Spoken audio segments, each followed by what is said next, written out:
മറിയാമ്മയും part 24. ഇതിനു മുമ്പ് ഇവനെ ഒരു പ്രാവശ്യം പിടിച്ചതാണ്, അതും 4 പേരെ കൊന്ന കുറ്റത്തിൽ. ഇവന് ആരോടെങ്കിലും ദേഷ്യം തോന്നിയാൽ അവനെ തേടി പിടിച്ച് കൊല്ലുന്നതാണ് ഇവന്റെ മോട്ടീവ്. ആ ശിക്ഷയെല്ലാം തീർന്ന് ഇറങ്ങിയതാണ് ഇവൻ. ഇവന്റെ കൂടെയാണ് അവൾ പോയതായി പറയുന്നത്. വാട്ട്, ഇങ്ങനൊരു ക്രിമിനലിന്റെ കൂടെയോ? എനിക്ക് ഓർക്കാൻ കൂടെ വയ്യ. ലൊക്കേഷൻ അവളുടെ ഫോൺ ഉപയോഗിച്ച് നമുക്ക് പെട്ടെന്ന് കണ്ടുപിടിക്കാം. യേശുവിനും കെവിനും എന്ത് ചെയ്യുമെന്നറിയാതെ പരസ്പരം നോക്കി. സർ, അവന് എവിടെയാണെങ്കിലും എനിക്ക് വേണം അവനെ, യേശു ദേഷ്യത്തിൽ പറഞ്ഞു. പ്ലീസ് യേശു, നിന്റെ ഫീലിങ്സ് മനസ്സിലാകും. പെട്ടെന്ന് ഒരു തീരുമാനം എടുക്കാൻ കഴിയില്ല നമുക്ക്. അവന്റെ കയ്യിലുണ്ടോ എവിടെയാണെന്നൊന്നും നമുക്കിപ്പോൾ അറിയില്ല. നീ ധൈര്യമായി ഇരിക്കണം. മാധവ്, ലൊക്കേഷൻ ക്ലിയർ ആവുന്നില്ലെന്ന് പറയുന്ന സ്ഥിതിക്ക് അതൊരു ഉള്ളേരിയ ആയിരിക്കും അവരെന്ന് നമുക്ക് ഊഹിക്കാലോ സർ. അപ്പോഴാണ് യേശുവിന്റെ ഫോൺ ബെല്ലടിക്കുന്നത്. യാൻവി ആണല്ലോ, അവൾ കുറേയായി നിനക്ക് വിളിക്കുന്നു, നീ ഒന്ന് എടുത്ത് നോക്ക്. ഹലോ ഏട്ടാ, ഹാൻസി ചേച്ചിയെ ഇന്നലെ മുതൽ കാണുന്നില്ല, എല്ലാവരും പേടിച്ചിരിപ്പ. ഒറ്റ ശ്വാസത്തിൽ യാൻവി അത് പറഞ്ഞു നിർത്തിയതും ഫോൺ സ്പീക്കറിൽ ആയതുകൊണ്ട് എല്ലാവരും കേട്ടിരുന്നു. ഏട്ടനെന്താ ഒന്നും പറയാത്തത്? യാൻവി അത് കേട്ടേക്ക് യേശു ഫോൺ ഓഫ് ചെയ്തു. എവിടെയോ നമുക്ക് എന്തോ പ്രശ്നം പറ്റിയിട്ടുണ്ട്. ആ ആൻസി, അവളെ വിശ്വസിക്കാൻ പറ്റില്ല. നിനക്കറിയാലോ, അവളാണ് മറിയാമ്മക്ക് ആക്സിഡന്റ് ഉണ്ടാക്കിയത്. അവൻ പെട്ടെന്ന് ചാടി എണീറ്റുകൊണ്ട് പറഞ്ഞു. അവളാണെങ്കിൽ ഇന്ന് അവളുടെ അവസാനത്തെ ദിവസമായിരിക്കും. അതും പറഞ്ഞു യേശു ദേഷ്യത്തിൽ എണീറ്റു. മാധവ് എല്ലാം കേട്ട് കയ്യും കെട്ടി നിൽപ്പുണ്ട്. ഇതാരാ ഈ കഥയിലേക്ക് പുതിയ ഒരാൾ? സർ, പാലക്കാട് പാലത്തിന് താഴെ ഒരു സ്ത്രീയുടെ മൃതദേഹം കണ്ടെത്തിയിട്ടുണ്ട്. പെട്ടെന്ന് ഒരു പോലീസ് ഓടി വന്നുകൊണ്ട് പറഞ്ഞതും അത് കേട്ടതും ഇവർ 3 പേരും ഒന്ന് ഞെട്ടി. മാധവ് അവരെ ഒന്ന് നോക്കി പെട്ടെന്ന് അവിടെ നിന്നും ഓടിയിറങ്ങി. ഇവരും ഒരു ഞെട്ടലോടെ തന്നെ അവരുടെ കൂടെ ചാടിയിറങ്ങിയിരുന്നു. വണ്ടി അങ്ങോട്ട് പോകുമ്പോൾ യേശുവിൻ്റെ ഹൃദയം വേദനയോടെ മിടിക്കുമായിരുന്നു. കർത്താവേ, അത് മരിയാവരുതേ, അവൾക്ക് ഒന്നും സംഭവിക്കാതെ എൻ്റെ അടുത്തേക്ക് എത്തിക്കണേ. യേശു പത്മ, അവൻ വേദനയോടെ ദൈവത്തോട് പറഞ്ഞുകൊണ്ടേയിരുന്നു. ആ കാറിലെ അങ്ങോട്ടുള്ള യാത്ര വലിയൊരു യുഗം പോലെ തോന്നിയവന്. എത്ര ഓടിച്ചിട്ടും എത്താത്ത പോലെ. കെവിൻ്റെ കണ്ണുകൾ നിറയുന്നുണ്ടെങ്കിലും അവനത് പുറത്ത് കാണിക്കാതെ പിടിച്ചു നിർത്തുന്നുണ്ട്. മാധവായിരുന്നു വണ്ടി ഓടിക്കുന്നത്. അവന് ഇവരോട് എന്ത് പറയണമെന്ന് അറിയില്ലായിരുന്നു. വണ്ടി അവിടെ കൊണ്ട് നിർത്തിയതും മാധവ് പെട്ടെന്ന് ഇറങ്ങിയോടി. യേശുവിൻ്റെ അവൻ്റെ കൈയും കാലും വിറക്കുന്ന പോലെ തോന്നി. അവളാകരുതേ. ഓരോ നിമിഷം അവൻ്റെ ഉള്ളിൽ അത് മാത്രമായിരുന്നു. അതും പറഞ്ഞുകൊണ്ട് അവൻ വണ്ടിയിൽ നിന്നും ഇറങ്ങിയതും പെട്ടെന്ന് ആ സ്ഥലത്ത് നിന്നും യേശുവിൻ്റെ പപ്പ നിറമീയോടെ ഓടി വന്നു. മോനെ, അവൾ പോയടാ. പപ്പ പെട്ടെന്ന് അതും പറഞ്ഞ് അവനെ കെട്ടിപ്പിടിച്ചതും യേശു നെട്ടിപ്പോയി. അവൻ തളർന്നു പോകുന്ന പോലെ തോന്നിയവനെ. ഒരു ഞെട്ടലോടെ ആ വാർത്ത കേൾക്കുമ്പോൾ അവൻ്റെ കണ്ണുകൾ നിറഞ്ഞൊഴുകി. എന്ത് പറയണം എന്നില്ലാതെ ഒരു ശില പോലെ അവൻ നിന്നു. അവൻ്റെ പപ്പ എന്തെല്ലാമോ അവനോട് പറയുന്നുണ്ട്. അവൻ അതൊന്നും കേൾക്കുന്നേയില്ലായിരുന്നു. യേശുവിൻ്റെ മനസ്സിൽ മുഴുവൻ അവളുടെ ഓർമ്മകളായിരുന്നു. അവളുടെ ഓർമ്മകൾ അവനിലൂടെ ഓടി മറഞ്ഞു. പെട്ടെന്നാണ് കെവിൻ അവനെ കുലുക്കി വിളിക്കുന്നത്. കെവിനെ കണ്ടതും യേശു സങ്കടത്തോടെ അവനെ കെട്ടിപ്പിടിച്ചു. എൻ്റെ മറിയാമ്മ, അവളില്ലാതെ എനിക്ക് കഴിയില്ലടാ. അവനെ കെട്ടിപ്പിടിച്ചുകൊണ്ട് അവൻ കരഞ്ഞത്. യേശു, അത് മറിയാമ്മയല്ല, അത് ആൻസിയാടാ. കെവിൻ അവൻ പറയുന്നത് കേട്ട് അവൻ ഞെട്ടിക്കൊണ്ട് അവനെ നോക്കി. ആൻസി? അവളോ? യേശു അവൻ ഒരു ഞെട്ടലോടെ അതും പറഞ്ഞ് കെവിനെ നോക്കി. ആൻസിയാണ്. നിന്റെ പപ്പ ആൻസിയുടെ കാര്യമാണ് പറഞ്ഞേ.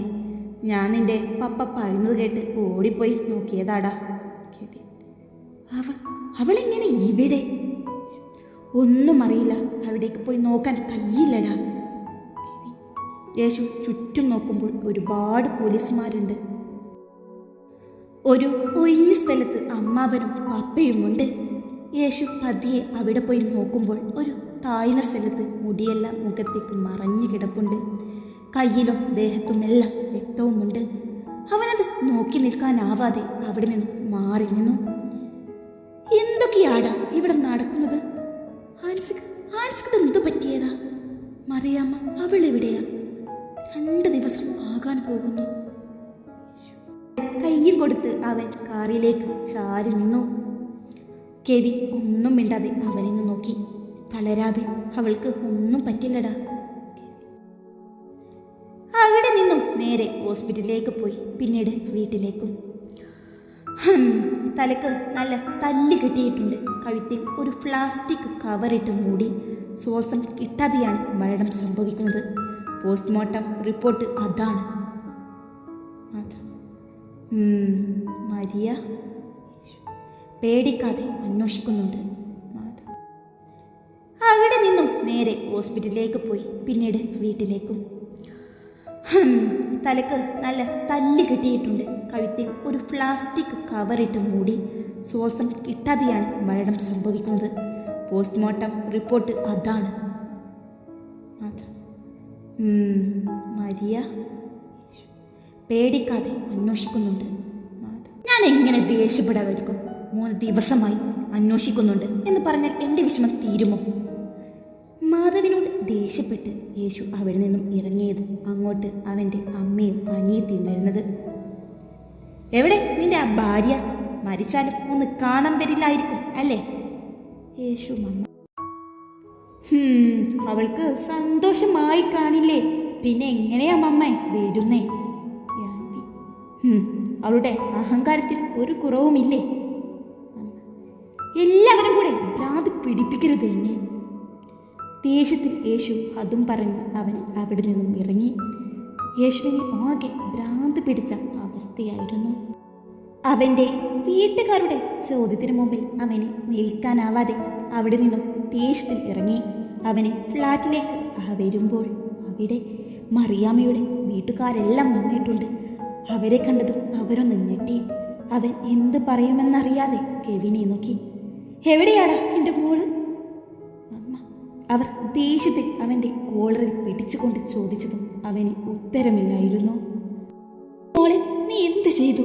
എൻ്റെ ഒരേ ഒരു മോള. അവൾക്ക് എന്തെങ്കിലും സംഭവിച്ചാൽ നിന്നെ ഞാൻ വെറുതെ വിടില്ല.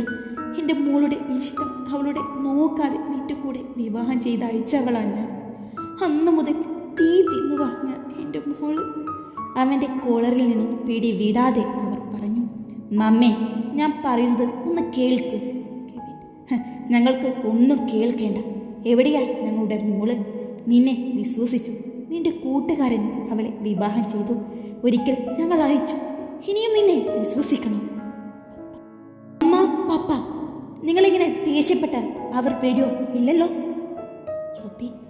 അവൻ യേശുവിൻ്റെ അടുത്തേക്ക് വന്നു. യേശു, അവൾക്ക് എന്താ പറ്റിയേ? അവളെ കാണാനില്ലെന്ന് പറയുന്നത് എന്താ?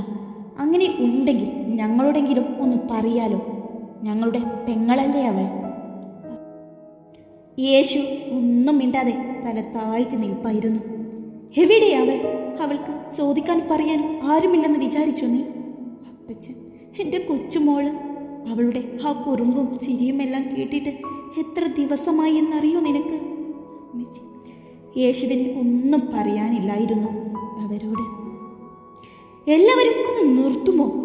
ഇവൻ അവളെ എവിടേക്കും കൊണ്ടുപോയി വിട്ടതല്ല, അവൾ ഇറങ്ങിപ്പോയതാണ്. പിന്നെ ശരിയാണ്, ഇവർക്കിടയിൽ ഒരുപാട് പ്രശ്നം ഉണ്ടായിരുന്നു. പക്ഷേ ഇപ്പോൾ പ്രശ്നമെല്ലാം തീർന്ന് ഹാപ്പിയായി ജീവിക്കുമായിരുന്നു അവർ. അതിൻ്റെ ഇടയിലാണിത്. അവൻ്റെ സങ്കടം അവനെ തന്നെ തീർക്കാൻ വയ്യ. അതിലൂടെ എല്ലാവരും കൂടെ നിങ്ങളുടെ സങ്കടം അവൻ്റെ മേലിൽ അടിച്ചേൽപ്പിച്ചാൽ മാറുമോ? കെവിൻ ദേഷ്യത്തോടെ പറഞ്ഞതും അവരാരും ഒന്നും മിണ്ടിയില്ല. അപ്പോഴാണ് കെവിൻ്റെ ഫോൺ അടിക്കുന്നത്. എന്ത്? അറിഞ്ഞോ? ഞങ്ങൾ ഇപ്പോൾ എത്താം സർ. കെവിൻ്റെ മറുപടി കേട്ടതും എല്ലാവരും അവനെ നോക്കി. അവളുടെ ലൊക്കേഷൻ കണ്ടുപിടിച്ചെന്ന്. അത് കേട്ടത് വാ പെട്ടെന്ന് പോകാം. അതും പറഞ്ഞ് യേശു ഓടി. കൂടെ തന്നെ കെവിനും. ഞങ്ങളും പോയിട്ട് വരാം. അതും പറഞ്ഞ് മറിയാമ്മയുടെ സഹോദരന്മാരും അവരുടെ കൂടെ പോയി.